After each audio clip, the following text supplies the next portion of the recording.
If you do not like what I say, there is a big, big, big X that you could click in the top right of your screen if you're watching the video format. Or you could swipe up, close the app. It's my big day, you know what I mean? I love everybody that pulls up, everybody that tunes in, every view, every like, every comment helps. I appreciate it. Thank you to the subscribers. The ones that hit the subscribe button, yo, you're bold. You're bold. And I love you. And God loves you. And I want everything that you have going for yourself to work out. And I really genuinely appreciate it because it does help out. When y'all hit that sub button, I'd be like, oh, you hit the sub button on my YouTube channel for my podcast? I love you. I love y'all. But welcome back to another episode of the Man Who Beat the Bear podcast, episode 6. I told y'all the next time y'all see me, it will be my birthday. Yeah. This is Evil Twin. Vashon Dog taking over today. Yeah. This for sure. He taking over today. Until Vashon get back. No, I'm just playing. But when you do see this, it will be my birthday. Because it is my birthday. Tell me happy birthday. And even if you don't, it's okay. I don't care. I'm going to still have a good day. I'm going to still love my life. I'm going to still celebrate the beautiful life that I have. And if you want to know my age, ask your mama. Ask your mama my age. If you want to know my age, ask your mama. Ninja Gaiden 4 came out today. No, it didn't come out today. It didn't come out today. It came out yesterday, the 21st of October. Ooh, I cannot wait to play that game. We're going to start talking about video games more over here too. But I'm really excited to play that game. Just did Devour, the new Devour map with my sisters in Christ, T, Sakura, and Mima. And we beat it. It was my first time playing the map. We beat it. It was their second time, like their second attempt, but guess what? We still beat it. We're in the 0.01% of players that got the achievement for beating that map because we're sweaty as hell and we do this. Yeah. I mean, shout out to them. Shout out to the Chaotix. I love y'all. Mwah. Nigga be like, I know this nigga just ain't unsolicited kiss me on the damn mic. I sure damn did. I want to do something for my birthday that I've learned as I'm going, getting older, that I want to shoot out back to people to carry with them that I've learned. We should normalize, or we need to normalize, cutting petty people off. I'm gonna put an asterisk there because it's a specific type of petty I'm talking about. Toxic, narcissistic, misogynistic, or my favorite word, mansogynistic, women that hate men. I think it's childish. Any of the things I just named, I think it's childish. And it's at a certain point, you just gotta charge it to the game, especially if you cause the issue. We really only gonna talk about the people that cause the issue. If you cause the issue and you react in any of the ways I just named, you should be put into a mental asylum. Something is actually wrong with you. Seriously, something is wrong with you. Something is wrong with you.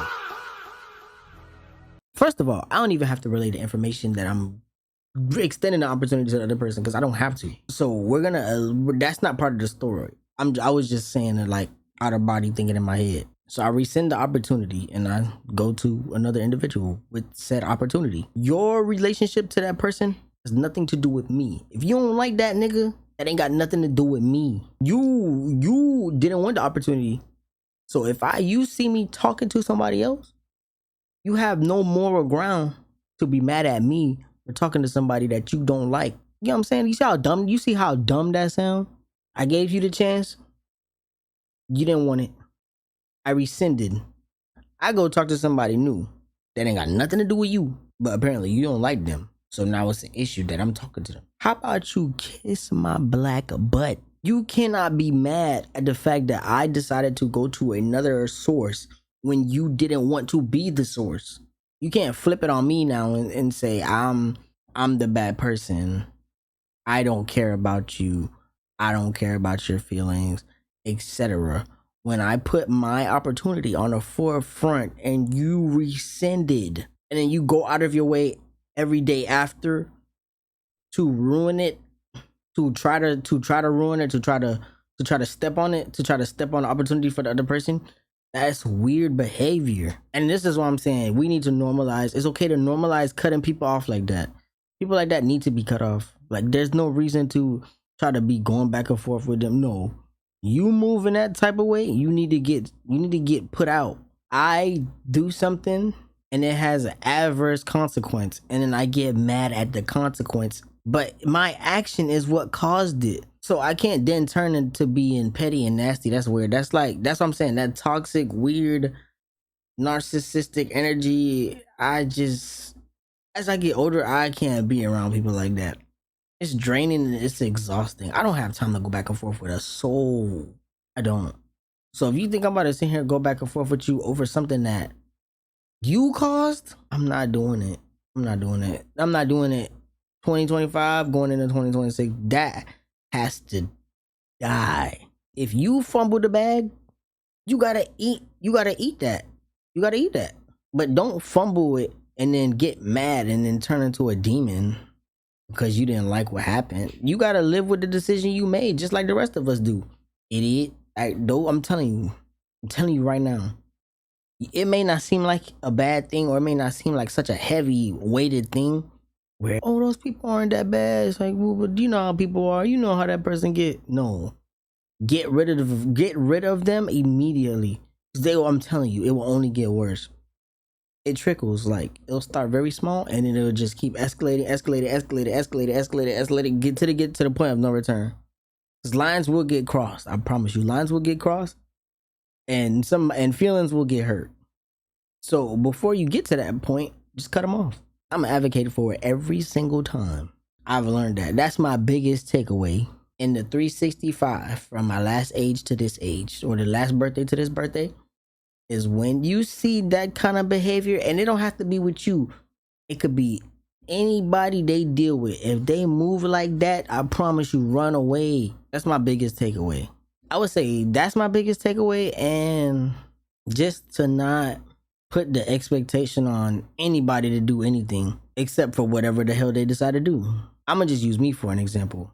If I put out a certain energy, I'm not saying the energy has to be matched, but exclamation point. To a certain degree, there should be some common ground that we have in our interactions. So I'm at the point now where I put out a certain energy and I'm gonna watch how you treat me. And I'm not looking at the big things. I'm looking at the very small things. Because the small things is what matter. The big things don't. The big things are just there to distract you from the small things that are being missed. So anytime big things are there, I always focus on the small things. Like, I appreciate that you did the big thing. But when it comes to these small things, I feel so neglected. I feel so left out. I feel so alone. And I think in that, I'm learning to peel the layers back on the expectation of the other person. And it's just like, okay, if that's the level that person operates at, then that's the level I'm going to deal with them at. But I will not overextend. I will not go out of my way to tell a person how they should move and how they should interact. Especially if we grown, you either gonna get it or you don't. You either have it in you or you don't. I can't force perk or prime it out of you. So that's how you move. That's how you move.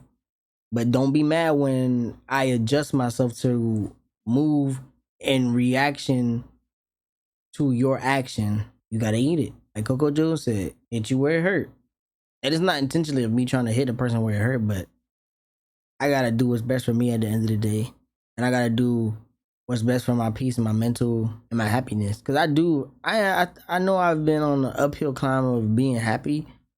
But when I focus on those very small things, I get super irritated and I get super over people really fast. And I found myself disassociating. And to combat that, I just stop putting the expectation on people. You don't intentionally go out of your way to put the expectation on people, but you just want to be dealt with in the manner you deal with. So if you have a big heart, you're big and wide open, you try to put that on other people, you would want it back, but you just gotta understand 9 times out of 10 the energy you put out, you probably won't ever get it back. And if you don't put the expectation on people, then you're like 99.9% less likely to be disappointed by anybody. And you'll be fine. I just be letting stuff roll over my shoulder. Like, I don't really care for it. I ain't tripping. It is what it is. It's cool. I try just to game that. And then once you get to that point, you kind of, and go through it over and over, you kind of get used to where it's like, well, yeah, I know that's how that person is, so I can't really hold them to it. It is what it is. In addition to that, I think people that have a lack of discipline, they're probably on grounds to be cut off too.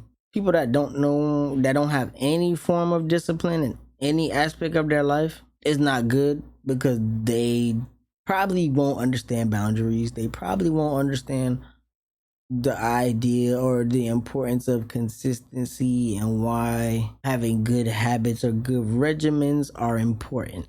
It's not really you trying to judge people based off of how they live. That's not the what I'm saying. It's just the fact that as an adult, there should be limits onto what we do and how we do things. So when there's no limit and you just live haphazardly and you do things haphazardly, like you don't read the room, you don't read body language, you don't read into context clues, you don't read between the lines. You just live like in this ignorant bubble. Mm, they probably bring more headaches than they do joy. And it's best to just it's best to save your time and then get them out of here while you can. Because the longer you let them stay, the more that they will drain and exhaust the actual energy that you have in yourself, for yourself, and for others. Like being around them will be exhausting. It will suck the life out of you. Every time they come around, you start feeling weird. Them the ones you gotta cut them off. In my adulthood, I realized that the older we get, the louder our childhood traumas get, and we have more opportunities than we think we do to change it. I would say it's like multi-layered, and what I'm about to say is multifaceted. I would say there's the side of people that don't care to change. Okay, they don't want to change, care to change. They don't want to change. It's probably better to, if you don't cut them off, maybe keep them at a distance, because people that don't want to hear their childhood trauma will bleed on you and those around you, and they will continue to bleed on people that's around them.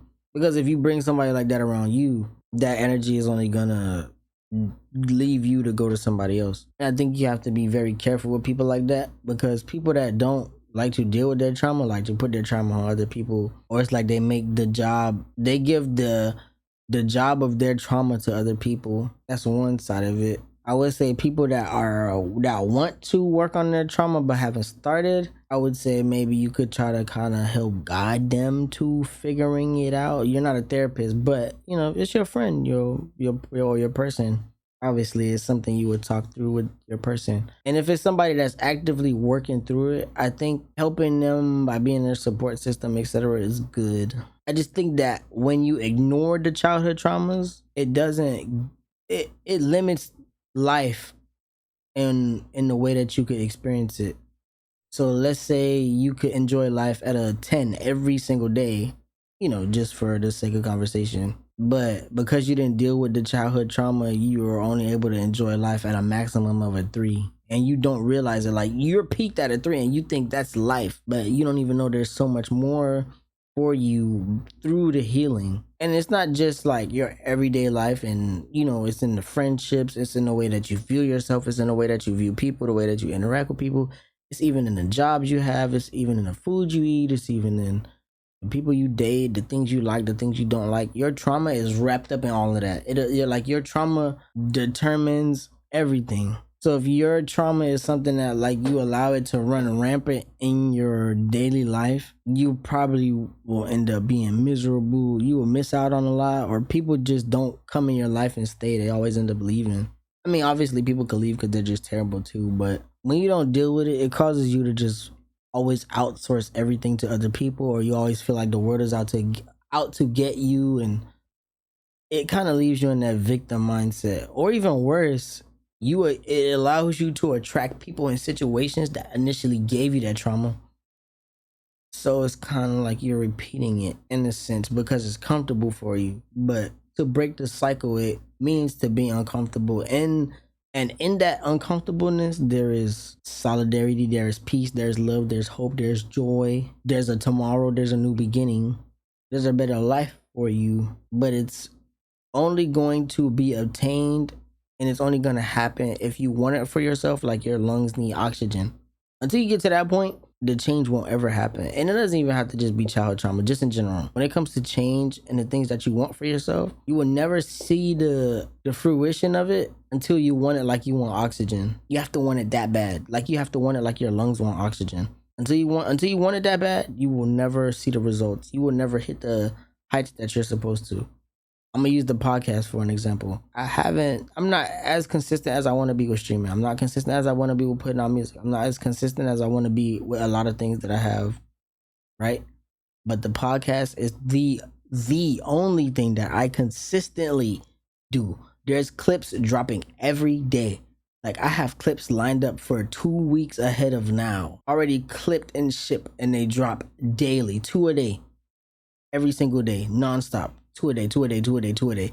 And a podcast drops every single week. Like it's one of the few things where I'm like, no, I have to record my podcast. Usually if it's like a stream or a video, I'll put it off. I'm like, oh, I'll do it tomorrow. The podcast like, no, I don't care. I'm tired. Like right now, I'm running off for like 2 hours of sleep. I was like, I gotta do the podcast. I have to do the podcast. I have to. I have to edit the podcast. I have to edit the video. I have to get the shorts out. I have to. Because I just want to try something different for myself. Like I know it could change my life and it will change my life, but I have to stick to it. I have to see it through. And that's only because I was like, I able to work through a lot of those traumas and build up that discipline and etc. So I'm at this point now where rain, snow, hail, it don't matter.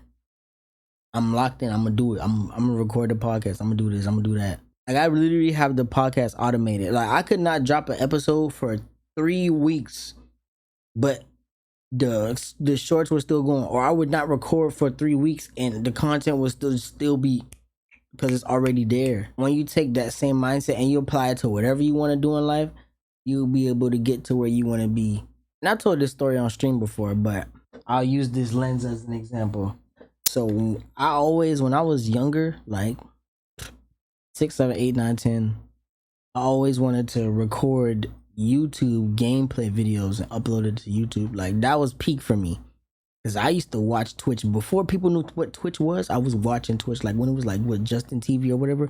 Like I was on Twitch. My Twitch account old as hell, and like my main thing was like, I always just wanted to record. So I used to have like this little square little camera, and I'll put it like stack it up on books, and it'll be facing the little game screen like this, recording. I mean, like it's choppy as hell, and I would just record myself like going to high levels in Black Ops 1 zombies. I mean high levels. I'm talking about around 300-400 on like Ascension or Kino der Toten. And I will be playing, and I'm like, man, one day I'm gonna actually do it for real. And mind you, I was like 6, 7, 8, 9, 10. I think I got my first like actual my own personal PC like when I was 13. Could have been maybe like, I could have got it at 10, 11, 12. And the first game, my first actual PC game, like my own, like obviously I played PC games, of course, like Half-Life, Quake, all that, Doom. But my first actual PC game of my own, like my own money, was Killing Floor 1. And I played the hell out of that game. Like, I played the hell out of that game. Let me see how much hours I got in it. Bro, I got 1,400 hours in that game. I just played it that much because I just loved it. And I always wanted to record videos, so I would play it and I would just be recording myself playing. I recorded myself play this, I record myself play that. And I would always have these like lit gameplays and I just never uploaded it because at the time, like when I would watch YouTube, people that was gaming on YouTube, it wasn't nobody black on YouTube. Like we talking about 2006, 2007, 2008, 2009. Nobody on there black. And then too, I just didn't feel like I had the right setup. Like, you know what I'm saying? Everybody had nice stuff and I'm like, man, nobody want to watch this crappy quality. So then probably, I think like my mom gave me money to build my first PC when I was like 16, 17, 18. And the crazy thing is, y'all, the first PC that my mom built me, like gave me the money to build, I built myself, right? I'm recording like with that same PC now. Obviously, I just took the parts out and I put it in a better tower. And then obviously, you know, I spent like $3,000 on the gaming PC that I have. But I still have the parts from that original PC. And hindsight, I was so lost in what I was doing that I didn't realize I was doing what I wanted to do since I was a kid. Like I fulfilled that inner child desire that I had to do it. Like with the PC that my mom bought me or built, or I bought and built, I was able to start doing my own Twitch streams, like way before I met the Chaotix. Like I told you, I've been on Twitch for a long ass time. And I was so deep into it, I didn't realize it. I'm like, dang, I'm actually doing what I set out to do. Like what I wanted to do when I was 6, 7, 8, 9, 10 years old. So I'm telling you, it's possible. Like it may not look like it. It may like, dang, this shit taking forever, or it's like, oh, my life is whatever going on. Like it's still possible, bro. Like everything that was going on, like at the time, I was so wrapped up in everything that was going on because I had a lot going on, and you're not really thinking like not really thinking of it in the aspect like, oh, the whole YouTube thing. Cause I'm like, I probably was just so lost in it thinking like, oh, I'm not a big YouTuber like the people I'm watching. But it's like I have the I have the foundation to do it at the time. And I'm like, dang, that's crazy. And I think about it all the time. Like I got this big expensive camera. I got these crazy intricate setup. Like I remodeled this whole room. Like it was just a steady build up. Like I went from this little tiny desk. Then I had 2 monitors squished up on there. Had a little mixer board. Had a keyboard, all that. Like a little tiny little setup. Then I went to the 3 monitor setup. Big wide, big desk, new RAM, new upgrades. And then now, like I said, I remodeled the whole room. Whoop-wop. You know what I'm saying? And even though I'm not like the biggest YouTuber, biggest Twitch streamer in the world, I'm still making those steps to get to that point. It's like, dang, I really like looking back on it now, like for my birthday, looking back on it, I'm like, dang, I really did that for myself. Like my younger self would be proud of me. Like, dang, you really did that. Cause my younger self being where I was at, I didn't think it was possible. Cause like I said, I ain't have a dad. I ain't have none of that. So to like turn around and be able to do that, like get myself to that point, like and then like I said, my mom, the first one, I still got it. I still got it to this day. Them same PC parts. Like I said, I may have upgraded a few things, but the same original NVIDIA 960 or whatever graphics card, I still have that in the PC. That's what I'm recording this podcast with. This is what I stream with. And but like I said, my gaming PC beefy as hell. But it's just the fact that I got to that point. Like of course I took risk and stuff in there, but it's just the fact that, like I said, when I was a kid, I'm saying I wanted to do that. And it's like a lot of people can't say that because a lot of people allow people to kill their dreams. A lot of people allow people to get in their head. But I was like very ignorant. I was very stubborn. I'm like, nah, I'm gonna do this. I'm gonna do music.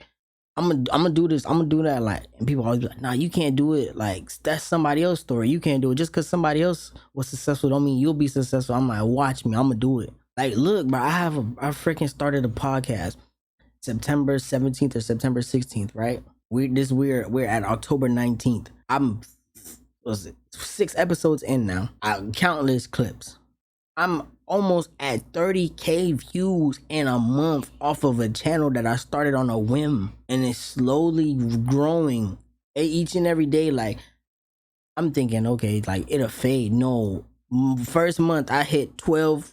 I think my first month it was like 12K views. My second month I'm about to pass that. And I'm not saying anything I'm saying to boast about myself. It's just saying that there's hope. There's light at the end of the tunnel. So it's like if you feel like you gotta cut people off to get to where you need to be, it's okay. If you feel like you gotta alienate yourself or isolate yourself so you could clear out the noise, so you can really lock in because the people that's around you ain't really doing nothing for themselves, it's okay. It's nothing wrong with it.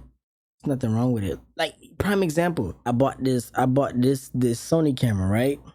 This is the lens that it come with, the OG lens, the 16 to 50. I started with a Canon Rebel T6, and I ended up with this 4K Sony camera, a big body, and then I got the 35mm lens. That's why I get this crazy quality. And it's just to think about. Like I said, I wanted the quality. Like I wanted the expensive mic. I got the SM7B. I got the other mic that I record my music with. So I'm saying it's possible. It's like you say, like it's about the journey, not the destination. Because like now that I'm here at the destination A, obviously, because you know there's gonna be more to come. I don't realize how much I've like progressed and accomplished along the journey, because along the journey I was just so focused on grind, and you know stuff I'm dealing with, that now that I'm looking back as I hit destination A, I'm like, whoa, bro, I did a lot. Like I sacrificed my 20s. I sacrificed a lot of time in my 20s to grind out to get where I'm at now. And like I said, younger me would be so proud. Younger me didn't think it was possible. The younger me didn't think it was possible to be able to obtain anything like this coming from where I come from, you know? So don't take anything for granted. Everything works out for the greater purpose, even though it may not feel like it or look like that, but I promise you it will. And I think on that note, I think I might end it there, like to leave y'all with that bit of motivation to push and go forward towards your goals and dreams and aspirations. Hey, drop in the comments like what is something that you wanted to do as your like your childhood dream. What was that one thing that you wanted to do? Obviously I had more, but I think the first, before I dibble dabbled in writing poetry to get into the love of music, I always loved music, but I never really dibble dabbled into the part of like being an artist. It was always just, I just love instrumentation. I love to listen to rock music and jam out. So it was always games, music, games and music, games and music. But games was always first. Because obviously, like I was bedridden. I had surgeries on both my knees, like back to back. So the only thing I had was games. So I was just heavy on the games and like, oh, I want to do this, I want to do that. It's like, imagine if I had better resources, like then I probably would have been like a child YouTube star or something. Obviously, I don't take it for granted. I'm not sitting here saying like, oh, I wish I had this, I wish I had. No. I love the way my childhood planned out because it made me the person I am now, and like because of my childhood, I'm here right now. So I really look back like, dang, I really did that.